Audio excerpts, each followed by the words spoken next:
This visual clearly represents how we think about communication, visual communication in Visualizing Palestine and Visualizing Impact. The event that was happening was an administrative detainee was on hunger strike, and for over 50 days the media hadn't covered his detention.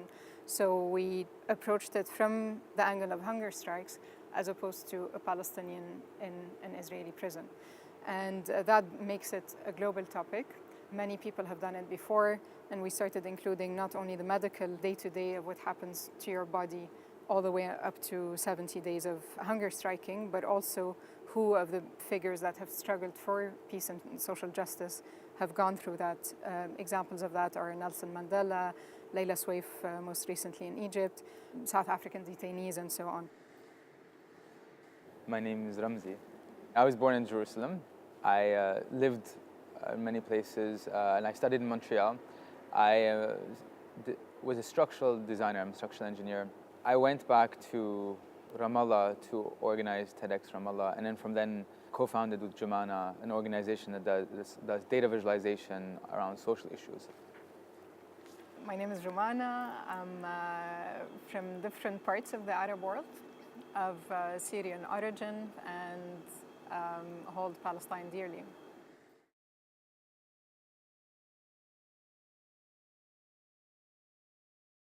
My involvement with Ramzi on Visualizing Palestine is very personal to start with. So it's a decision of either being involved in understanding what's happening in the region in general, but specifically in Palestine, or removing myself from conversations about it in the absolute. So I wanted to know more. I wanted to actively be involved in research and knowledge, sharing and learning.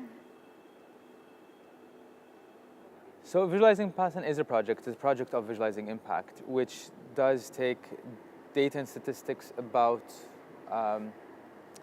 the social framework that we live in, or that the Palestinians live in, and creates visual representation, which is infographics, motion graphics, any type of visual output that explains the context, what it is. So let me give you a personal story. So I would go hiking every Friday, or I'd go, they call it shatha, you go around and one lawyer said, and he's an Australian lawyer, works in Defense for Children, and was saying, there's 700 children at the time, now it's 500, at the 700 children a year were incarcerated in Israeli jails, or were put in jail every single year. 52% of them was between 12 a.m. and 5 a.m. That means soldiers come inside and kidnap them and put them in jail. I was shocked. Why didn't I know this?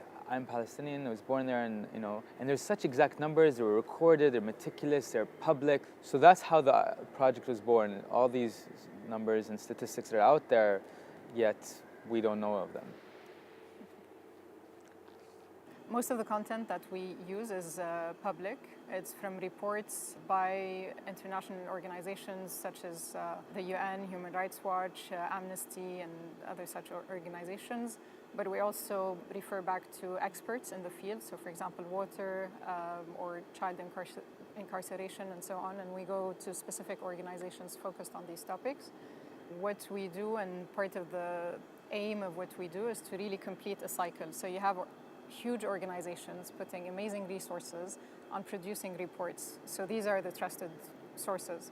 And all we're doing is adding one layer to have those reports be communicable and reach the general public. One of the strengths of our work is that actually we do always include the sources. In the span of 5 years, 67 mothers were forced to give birth at military checkpoints, where 36 babies died. What the UN did, as opposed to address the underlying restriction, is that they taught Palestinian mothers midwifery, how to give birth at home, as opposed to actually help remove the checkpoints. So the idea here was, I was born in a Cleveland clinic, or I was born in Saint Vincent de Paul Hospital, or as some people are born at Qalandia checkpoint or various checkpoints in the West Bank. Visualizing Palestine was created to create tools so that people can use them. So we've had academics use them in classes, we have authors use it in books, we've had delegations using it in lobbying. Personally, we've had For educational, at schools they've been used. There are bloggers, there's journalists have been used. So actually that's the nicest feedback. That's saying, okay, they've been used by people and we can see an impact. Long term, we're going to be part of an ecosystem where lots of actors are working towards it. So we're not, the only ones, and thankfully not.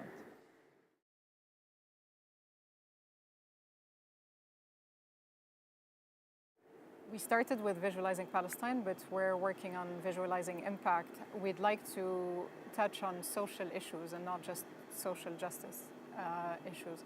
And one of the topics we're currently researching is on loneliness and depression, which has huge high rates, very high rates, and is comparable to obesity in the region.